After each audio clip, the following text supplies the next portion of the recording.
આ દરમિયાન કાજલ દેવીનો જે પુત્ર હતો 2 વર્ષનો તે આંગણામાં રમી રહ્યો હતો. રવિ ગુસ્સામાં આવી જાય છે અને ગુસ્સામાં આવી તે કાજલનું ગળું ત્યાં દબાવી દે છે અને કાજલનો શ્વાસ રૂંધાય છે, તે મૃત્યુ પામે છે. રવિ તેને મારી નાખવા નહોતો માગતો, પણ કંકાસ એટલો વધી ગયો હતો અને તેને લાગી રહ્યું હતું કે કાજલ તેનો પીછો નહીં છોડે, તેમાં હત્યા થઈ જાય છે. હત્યા થયા પછી તે ગભરાઈ જાય છે અને તે દરવાજો બંધ કરી બહાર નીકળે છે.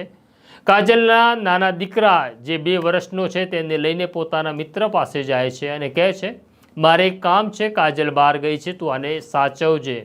તે પોતાના મિત્ર પાસે આ બાળક મૂકી કોસંબા રેલવે સ્ટેશન આવે છે.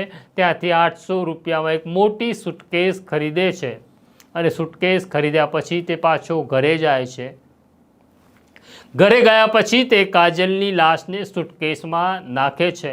હવે સવાલ એવો થાય કે એક પુખ્ત વયની વ્યક્તિની લાશ કેવી રીતના સૂટકેસમાં આવે?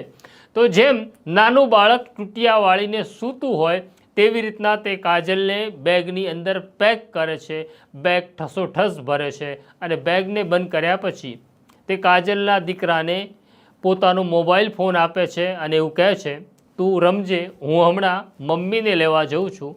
તેમ કહી તે નીકળે છે. આ દરમિયાન તે બેગ લઈને ચાલી રહ્યો હતો, પણ બેગનું એક હૂક તૂટી જાય છે.